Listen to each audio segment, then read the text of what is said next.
Coming up on today's show, Amazon showcases its new high-tech electric delivery vehicle as engineered and built by Rivian. Waymo gets the go-ahead to open its autonomous taxi fleet to members of the public in Phoenix, Arizona. And the iconic library van goes all-electric, courtesy of Volvo. These stories and more coming next.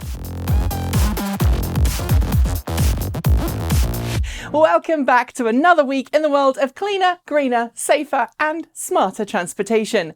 This week we've got a lot of great news stories that cover everything from high-end electric cars through to tourist boats and yes, even a wind-powered ship. I'm ready. Are you?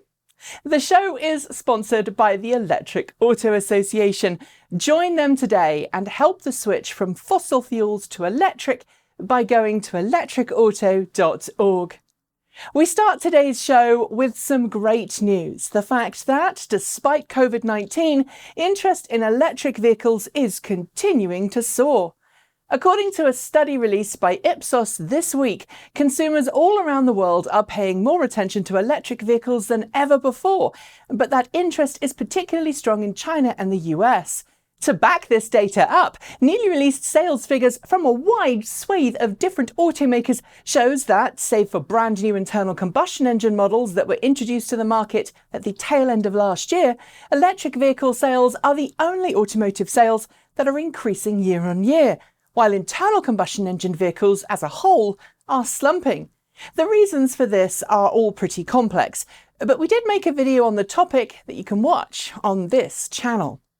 Late last year, shortly after it led a $700 million funding round in electric startup Rivian, Amazon placed an order with the same for a total of 100,000 electric delivery trucks which were to be designed and built by Rivian. This week, we saw the first of those delivery vehicles revealed.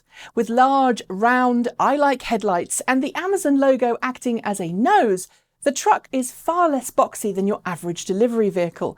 We don't have actual specs of the truck's battery pack or drivetrain, but I suspect it may share a lot of that with the R1T.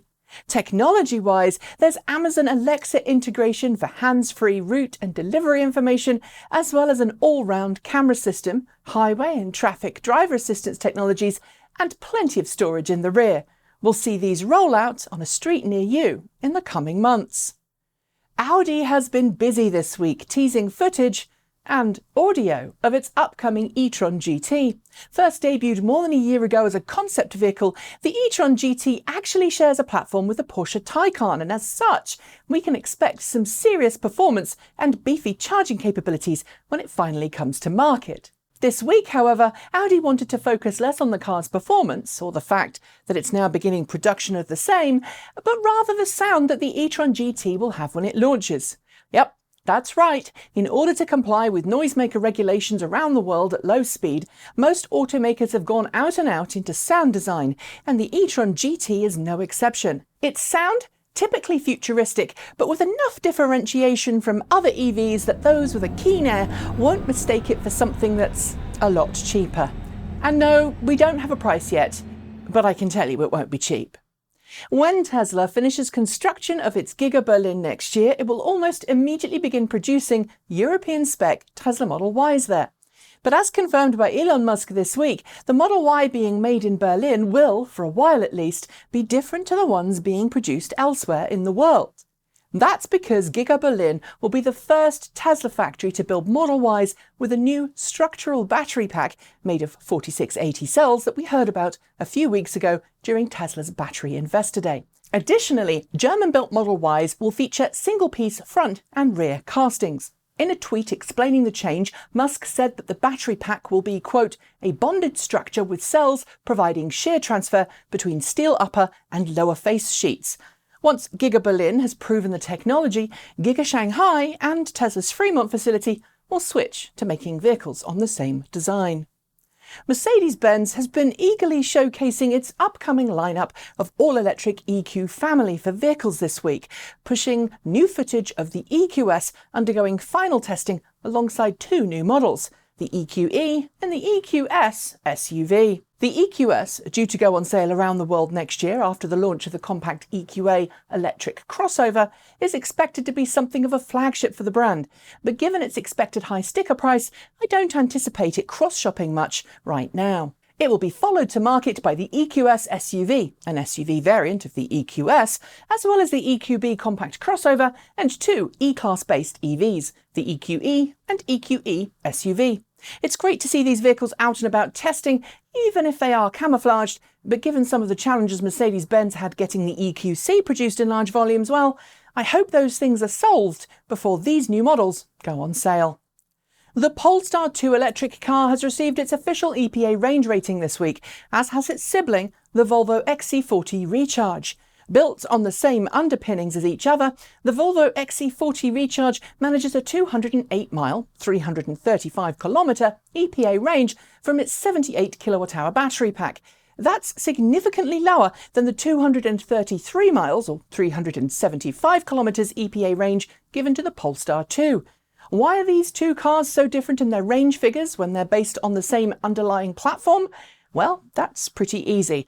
Despite having the same underpinnings and chassis as each other, which I should remind you also underpin the recently announced Lynk & Co Concept Zero, the XC40 Recharge is significantly larger and heavier than the Polestar 2. It's less aerodynamic too, and sadly, physics is physics. Following a series of documented fires involving its Kona EV, Hyundai is readying a voluntary recall safety campaign for all Kona EVs. At the heart of the recall is the high-voltage battery pack produced for Hyundai by LG Chem. It's believed that potential manufacturing faults with Kona EV packs could lead to short circuits in certain vehicles. That short circuit, of course, being the ultimate seat of the fires that have occurred thus far.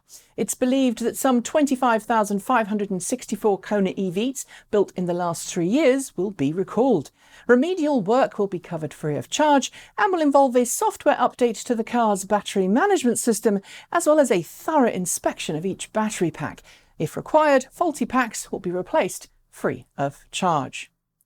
After more than a decade of testing, development, and major advances in automotive technology, first as Google's self-driving team and more recently as Alphabet's autonomous spin-off Waymo, you can now book a fully autonomous self-driving minivan. At least you can if you live in Phoenix, Arizona, where Waymo's fleet of autonomous Chrysler Pacifica hybrid minivans have been given the green light to begin accepting ride requests from members of the general public. Previously, only those who were part of Waymo's limited early rider fleet test program could actually book and use the service, but as of this week, anyone in the region can download the Waymo One app and, if they're in the 50 or so square miles covered by the service, get a driverless minivan, pick them up and shuttle them to their destination. While the service is currently limited in its geographic service area, Waymo hopes to expand this soon and has its sights set on launching in California. And now it's time for short shorts. The Tesla Model 3 is rumoured to be getting a few tweaks, at least according to Electreon, which says that it has sources inside Tesla that have told them that new upholstery, tweaked centre consoles and chrome deletes is on the way, as well as a power trunk liftgate. The Nissan Leaf is officially the #1 used electric vehicle in the US, accounting for more than 1/3 of all used EV sales in the last year. High depreciation from original sticker price and availability of third-party battery packs makes Leafs a good buy for many consumers. Atlis continued its crowdfunding push this week, trying desperately to set itself apart from other startups and reiterating its desire not to rely on large institutional investors, but on individual fans and customers. It now says you can even invest with your credit card. A brand new Tesla Model Y hit the headlines this week when its roof allegedly fell off on the way home from the store. Tesla loyalists piled on the original Redditor who posted the news of his parents' car experiencing this problem, but as Inside EVs reported this week, the claims seem to check out. It's sad that the EV world has gone so tribal that any bad news against Tesla is seen as FUD. Favourable company car tax law in the UK has led to a massive boom in electric vehicle leasing there. According to the latest figures, people taking out EV leases for company cars has risen a massive 91% this year alone. The Canadian government, along with the provincial government of Ontario, have announced a new $590 million Canadian dollar investment to the Ford Oakville plant to help Ford build 5 brand new electric car models there. This would make the brand's largest EV production facility in the entirety of North America. Tesla has said to its staff in an internal memo that a member of staff has been apprehended and fired following malicious sabotage at the Fremont production facility.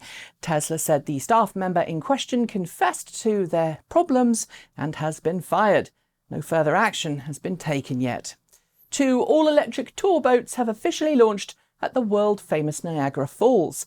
Called the James V. Glynn and the Nikola Tesla respectively, these are the first all-electric vessels built in the US specifically for this purpose. They're powered by ABB battery packs.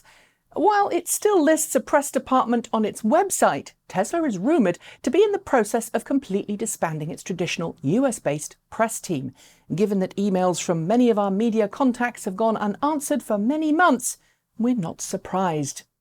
The Polestar 2 has officially been recalled in Europe to manually correct what the company is calling a fault in the logic of the battery energy control module in certain cars. This recall won't affect US cars, which will ship with the updated software in them. Staying with recalls, 2020 Ultima, Maxima and Leaf models are being recalled by Nissan in the US to fix a rear window glass, which may not remain properly secured to the rear of the vehicle. Is this related to the Model Y losing its roof? Maybe there's a batch of Duff sealant around. Sounds plausible to me. Lucid has officially opened the first of its experience centres ahead of the start of production of the Lucid Air next year. Located in Beverley Hills, it's the first of a number of new Lucid experience centres where customers can configure their car and then experience it in virtual reality. Toyota-owned truck company Hino has revealed a range of hydrogen fuel cell commercial trucks this week, ranging in size from a Class 4 through to a Class 8. The trucks aren't due to first undergo testing and then have, quote, production prior to 2024. Fastned, in collaboration with Tesla, has officially opened Germany's largest fast charging hub for EVs. Featuring 20 supercharger stalls and 8 300-kilowatt Fastned stalls, the site is powered by 100% renewable energy, and it even has a cafe on site. Custom motorcycle builder Deus Ex Machina and Zero Motorcycles unveiled the first all-electric Deus electric motorcycle this week. Combining the guts of a Zero SRS with a timeless cafe racer-inspired body, this bike is one fine-looking machine. I want to go. Three-wheeled specialist Vanderhall may be on its way to electrify its three-wheelers in the form of its $35,000 Edison Squared, but this week it teased a new vehicle, a four-wheel off-roader called the Navarro. General Motors' GMC brand has officially announced that it will unveil the Hummer EV during the World Series. It will do this through a paid advertisement, and we'll get to see the Hummer EV for the first time, which is very different to a traditional automotive reveal event. For many years, electric car enthusiasts and tinkerers have wished that there was a way to get a Tesla drivetrain for their classic car conversion. And now our buddies over at EVWest have made that possible with a Tesla-powered bolt-in crate motor direct swap for a small block V8. Happy times.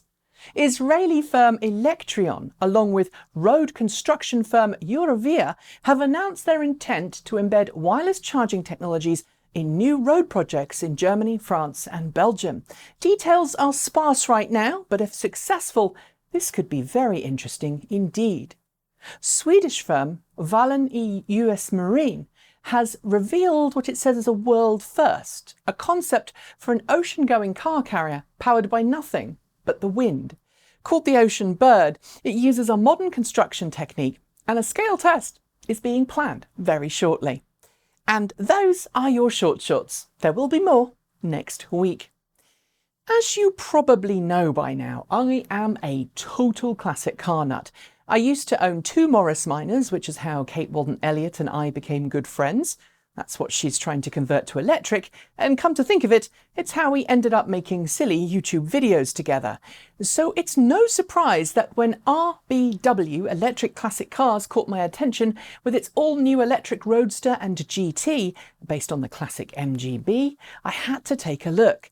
Unlike the classic electric cars on sale today, which are essentially ground-up restorations, RBW Electric Classic Cars takes heritage body shells, that's new body shells built at the British Motor Heritage Limited, and then building brand new electric classics on top. This means they are technically new cars with special exemption from things like airbags because of their limited production volume. So far so good, but they'll set you back an eye-watering £90,000 UK to get one. Ouch!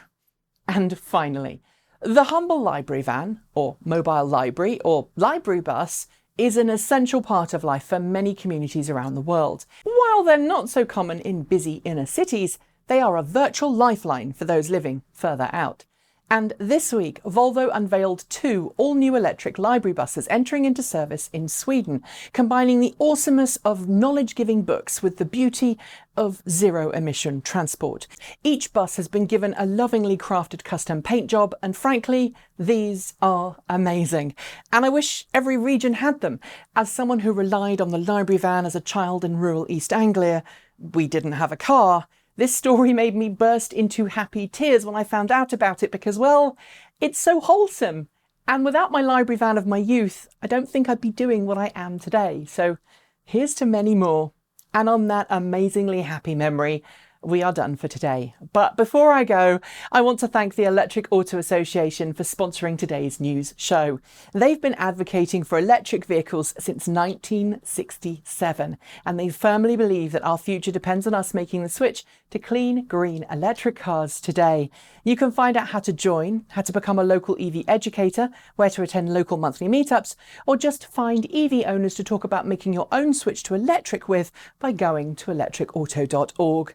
I would love it if you would like, comment and subscribe to this channel if you haven't yet, and if you do feel able, please consider supporting us using the links below. I know that some of you already do, and if you do, you have my deepest gratitude. But if you're unable to support us at this time, just knowing that interacting with us on YouTube and social media really helps get the word out.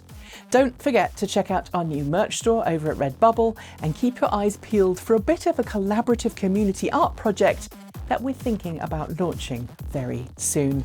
I'll be back next week, but in the meantime, please keep yourself and your loved ones safe. And yes, that does mean continuing to wear a mask and keeping your hands clean. Keep evolving.